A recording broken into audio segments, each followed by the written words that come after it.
High বন্ধুরা, সবাই কেমন আছো? আশা করি ভালো আছো। আজকে আবার একটি নতুন ভিডিও নিয়ে তোমাদের সামনে উপস্থিত হয়েছি, যেখানে পার্ট 1 ভিডিও এর আগেই বানিয়েছিলাম। আশা করি সবাই দেখেছো। যদি না দেখে থাকো, চ্যানেলের ভেতরে গিয়ে পার্ট 1 ভিডিও দেখে আসো।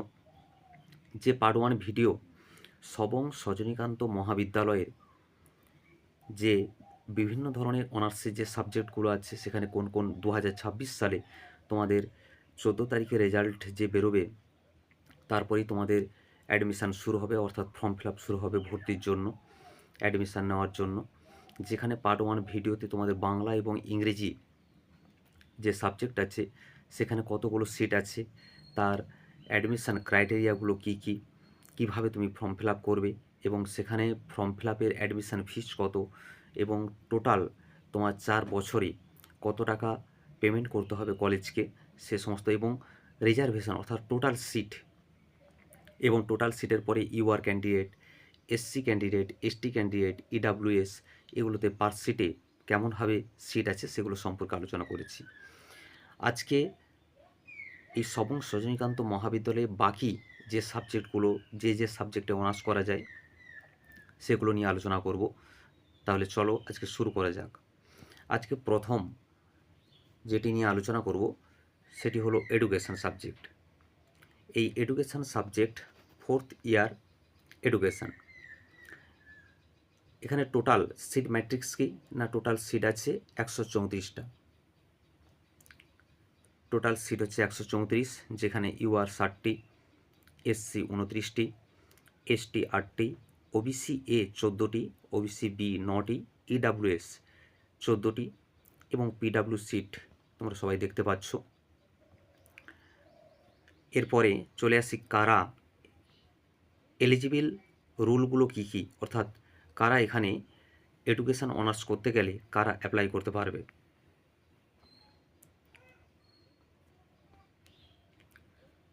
এখানে পরিষ্কার দেখতে পাচ্ছ ভোকেশনাল নট অ্যালাউড, অর্থাৎ যারা ভোকেশনালে পড়ছে তারা কিন্তু এডুকেশন সাবজেক্ট নিয়ে অনার্স করতে পারবে না, এবং আদার্স যারা জেনারেল নিয়ে পড়াশোনা করেছো সবাই কিন্তু এখানে অ্যাপ্লাই করতে পারবে। এবং এখানে মার্কস কি না, এইচএসে 45% মার্কস পার্সেন্টেজ তোমাকে পেতেই হবে, এবং তুমি যদি এডুকেশান নিয়ে অনার্স করতে চাও এবং ওই সাবজেক্টটিতে 50% তোমাকে মার্কস কিন্তু পেতে হবে। 50% মার্কস না হলে কিন্তু তুমি ফর্ম ফিল আপ করতে পারবে না। তারপর চলে আসি কম্বিনেশন সাবজেক্ট। মেজর সাবজেক্ট এবং কম্বিনেশন সাবজেক্টগুলো কী কী। মেজর সাবজেক্ট এডুকেশান অনার্স করতে গেলে সেটা তো থাকবেই মেজর সাবজেক্ট, এবং মাইনর যে সাবজেক্ট আছে, মাইনর সাবজেক্ট হিসেবে তোমরা হিস্ট্রি এবং ফিলোজফি রাখতে পারো, হিস্ট্রি ফিলোজফি। তারপর 2 নম্বরে হচ্ছে মেজর সাবজেক্ট এডুকেশান, এবং মাইনর সাবজেক্ট হিসেবে হিস্ট্রি এবং সংস্কৃত রাখতে পারো। 3 নম্বরে মেজর সাবজেক্ট হিসেবে এডুকেশান এবং মাইনর সাবজেক্ট হিসেবে হিস্ট্রি ও সাঁওতালি তুমি রাখতে পারো। 4 number major subject education, minor subject হিসেবে তুমি বেঙ্গলি এবং ফিলোজফি রাখতে পারো। 5 number major subject education, minor subject হিসেবে বেঙ্গলি এবং সংস্কৃত রাখতে পারো। 6 নম্বর মেজর সাবজেক্ট এডুকেশান এবং মাইনর সাবজেক্ট হিসেবে বেঙ্গলি এবং সাঁওতালি রাখতে পারো। 7 number major subject education, minor subject হিসেবে বেঙ্গলি এবং হিস্ট্রি রাখতে পারো।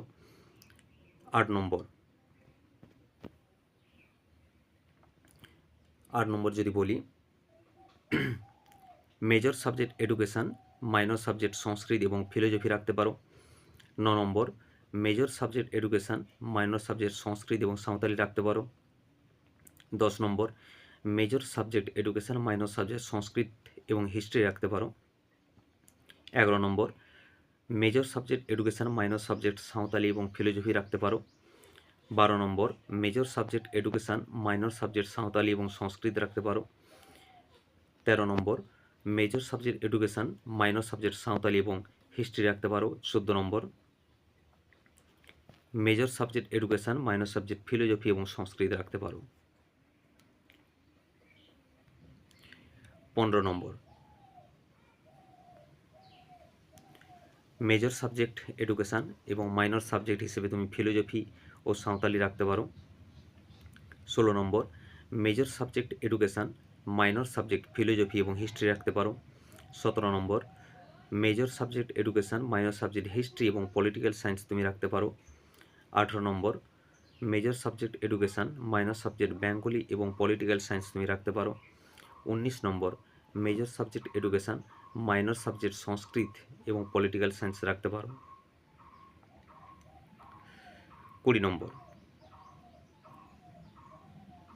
Major subject education, minor subject Santali ও পলিটিক্যাল সায়েন্স রাখতে পারো। 21 নম্বর, মেজর সাবজেক্ট এডুকেশান এবং মাইনর সাবজেক্ট হিসেবে ফিলোজফি ও পলিটিক্যাল সায়েন্স রাখতে পারো।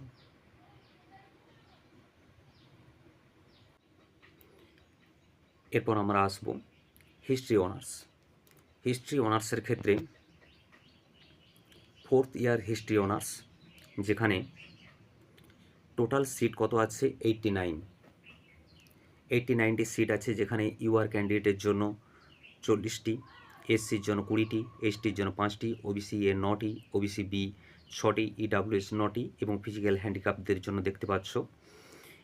এলিজিবিলিটি রুল কি না, এখানে ভোকেশনালের যে স্টুডেন্টরা তারা ভর্তি হতে পারবে না, জেনারেল সবাই কিন্তু এখানে ভর্তি হতে পারবে। তারপর চলে আসি, এখানে ভর্তি হতে গেলে তোমাকে এইচএসের হিস্ট্রি সাবজেক্টে মিনিমাম 50% মার্কস কিন্তু পেতে হবে এবং বাকি যে সাবজেক্টগুলো আছে 45% মার্কস অ্যাভারেজ তোমাকে পেতে হবে, নাহলে তুমি ভর্তি হতে পারবে না। তারপর আসি সাবজেক্ট কম্বিনেশান, যেখানে সাবজেক্ট কম্বিনেশান যে আছে, সাবজেক্ট কম্বিনেশান হিসেবে major subject history, minor subject হিসেবে তুমি বেঙ্গলি এবং ইংলিশ তুমি রাখতে পারো। Major subject history, minor subject হিসেবে বেঙ্গলি এবং পলিটিক্যাল সায়েন্স রাখতে পারো। 3 number, major subject history, minor subject Bengali এবং এডুকেশন রাখতে পারো। 4 number, major subject history, minor subject Sanskrit এবং ইংলিশ রাখতে পারো। 5 number, major subject history, minor subject Sanskrit এবং পলিটিক্যাল সায়েন্স রাখতে পারো। 6 number, major subject history, minor subject Sanskrit এবং এডুকেশন রাখতে পারো। 7 number, major subject history, minor subject Santali এবং ইংলিশ রাখতে পারো, অর্থাৎ এগুলো পাসের সাবজেক্ট। মাইনর যেগুলো সেগুলো পাসের সাবজেক্ট, মেজর বলতে যেটা নিয়ে তুমি অনার্স করবে। 8 number, major subject history, minor subject Santali ও পলিটিক্যাল সায়েন্স রাখতে পারো। 9 number, major subject history, minor subject Santali ও এডুকেশন তুমি রাখতে পারো।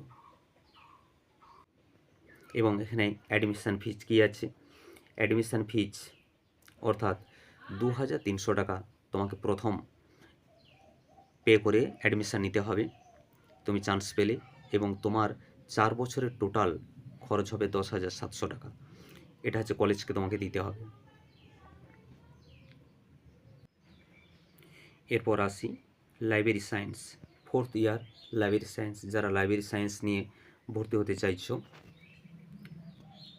Library science and information science, যেখানে টোটাল সিট আছে 11টি, যার মধ্যে ইউআর আছে 5টি, এসসি আছে 2টি, এসটি আছে 1টি, ওবিসি এ 1টি, ওবিসি বি 1টি, ইডাব্লিউএস 1টি এবং ফিজিক্যাল হ্যান্ডিক্যাপদের জন্য কিন্তু কোনো সিট নেই লাইব্রেরি অ্যান্ড ইনফরমেশান সায়েন্সে। ভোকেশনালের ছেলেমেয়েরা এখানে ভর্তি হতে পারবে না, জেনারেলের ছেলেমেয়েরা ভর্তি হতে পারবে এবং পাসের তোমাকে মিনিমাম এইচএসে তোমাকে 45% মার্কস কিন্তু পেতে হবে। এবং তারপর চলে আসি সাবজেক্ট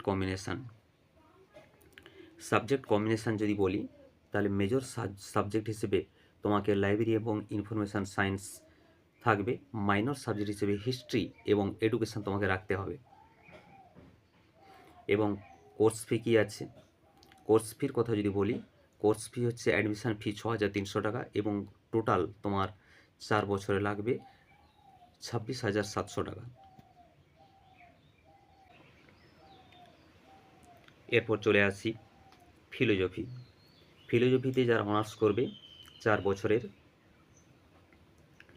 বছরের অনার্স, এবং এখানে টোটাল সিট ক্যাপাসিটি কত না 74, যার মধ্যে 34 আছে ইউআর, এসসি আছে 17, এসটি আছে 4, ওবিসি এ 7, ওবিসি বি হচ্ছে 5 এবং ইডাব্লিউএস 7 এবং ফিজিক্যাল হ্যান্ডিক্যাপদের ইউআর 2টি, এসসি 1টি এবং বাকি এসটি, ওবিসি এ ফিজিক্যাল হ্যান্ডিক্যাপে কিন্তু কোনো সিট নেই। এবং আরেকটি কথা বলি, ভোকেশনালের ছেলেমেয়েরা এখানে ভর্তি হতে পারবে না। জেনারেল অল অ্যালাউড, সবাই ভর্তি হতে পারবে। তোমাকে এইচএসে মিনিমাম 45% মার্কস পেতে হবে এবং তুমি এই ফিলোজফি নিয়ে যদি অনার্স করতে যাও, এই ফিলোজফি সাবজেক্টটিতে এইচএসে তোমার যদি থাকে সেখানে 50% মার্কস থাকলেই হবে। এরপর চলে আসি সাবজেক্ট কম্বিনেশান, যেখানে সাবজেক্ট কম্বিনেশান হিসেবে ফিলোজফি অনার্সে তুমি যদি ভর্তি হতে চাও, major subject philosophy, minor subject Bengali এবং পলিটিক্যাল সায়েন্স তুমি রাখতে পারো। Major subject philosophy, minor subject Bengali এবং ইংলিশ রাখতে পারো। 3 নম্বরে major subject philosophy, minor subject Bengali এবং এডুকেশন রাখতে পারো। 4 number major subject philosophy, minor subject Sanskrit এবং পলিটিক্যাল সায়েন্স রাখতে পারো। 5 number major subject philosophy, minor subject Sanskrit এবং ইংলিশ রাখতে পারো। 6 number major subject philosophy, minor subject Sanskrit এবং এডুকেশন রাখতে পারো।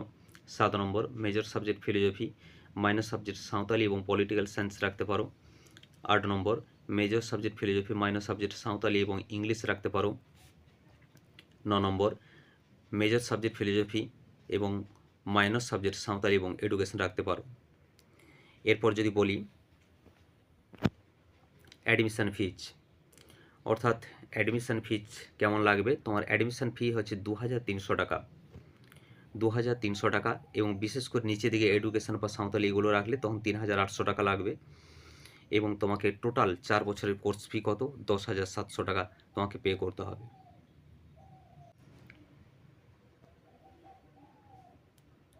এরপর চলে আসি পলিটিক্যাল সায়েন্স। পলিটিক্যাল সায়েন্স নিয়ে যারা অনার্স করতে চাইছো, পলিটিক্যাল সায়েন্স একটি খুবই দুর্দান্ত সাবজেক্ট, ইন্টারেস্টিং সাবজেক্ট। এখানে 4 বছরের পলিটিক্যাল সায়েন্সে যারা পড়তে চাইছো তাদের সবং কলেজের সিট ক্যাপাসিটি কী আছে, টোটাল 53 অর্থাৎ 53টি এখানে সিট আছে, যেখানে ইউআর আছে 24টি, এসসি আছে 12টি, এসটি আছে 3টি, ওবিসি এ 5টি, ওবিসি বি 4টি, ইডাব্লিউএস আছে 5টি এবং ফিজিক্যাল হ্যান্ডিক্যাপদের জন্য ইউআর 1টি, এসসি 1টি, বাকিদের কিন্তু কোনো সিট নেই। ভোকেশনালি ছেলেমেয়েরা এখানে ভর্তি হতে পারবে না। জেনারেলে যারা এইচএসে পড়েছো তারাই একমাত্র ভর্তি হতে পারবে এবং মনে রাখতে হবে পলিটিক্যাল সায়েন্সে তোমাকে কিন্তু 50% মার্কস থাকতে হবে এবং অ্যাভারেজ তোমার 45% মার্কস কিন্তু তোমাকে রাখতে হবে। এরপর চলে আসি সাবজেক্ট কম্বিনেশান। সাবজেক্ট কম্বিনেশান হিসেবে তোমরা কি রাখবে না, সাবজেক্ট কম্বিনেশান হিসেবে major subject political science, minor subject হিসেবে তোমরা হিস্ট্রি এবং বেঙ্গলি রাখতে পারো। Major subject political science, minor subject হিসেবে হিস্ট্রি সংস্কৃত রাখতে পারো। 3 নম্বরে major subject political science, minor subject history ও সাঁওতালি রাখতে পারো। 4 number major subject political science, minor subject হিসেবে ফিলোজফি ও বেঙ্গলি রাখতে পারো। 5 number major subject political science, minor subject philosophy ও সংস্কৃত রাখতে পারো। 6 number major subject political science, minor subject philosophy ও সাঁওতালি রাখতে পারো। এরপর চলে আসি অ্যাডমিশান ফিজ। অ্যাডমিশান ফিজ এখানে খুবই কম, 2300 টাকা। 2300 টাকা অ্যাডমিশান ফিজ এবং টোটাল কোর্স ফি কত, টোটাল কোর্স ফি হচ্ছে 10,700 টাকা। 4 বছরে তোমাকে 10,700 টাকা, কিন্তু তুমি যদি মাইনর সাবজেক্ট অর্থাৎ পার্সের সাবজেক্ট হিসেবে ফিলোজফি সংস্কৃত অথবা মানে 5 নম্বর এবং 6 নম্বর ফিলোজফি সংস্কৃত অথবা ফিলোজফি এবং সাঁওতালি তুমি যদি রাখো, সেখানে তোমাকে 4 বছরে টোটাল 14,700 টাকা পে করতে হবে। আজকে এই পর্যন্ত, ধন্যবাদ সবাইকে। আজকে পার্ট 2 ভিডিও করলাম, এর পরবর্তীকালে তোমাদের পার্ট 3 ভিডিও আসবে, যেখানে বাকি যে অনার্সের সাবজেক্টগুলো এবং পাশের সাবজেক্টগুলো আছে এই সবং সজনীকান্ত মহাবিদ্যালয়, সেই বাকি সাবজেক্টগুলো নিয়ে তোমাদের আলোচনা করব। ধন্যবাদ সবাইকে। তোমরা চ্যানেলটি সাবস্ক্রাইব করে রাখো, লাইক করো, কমেন্ট করো।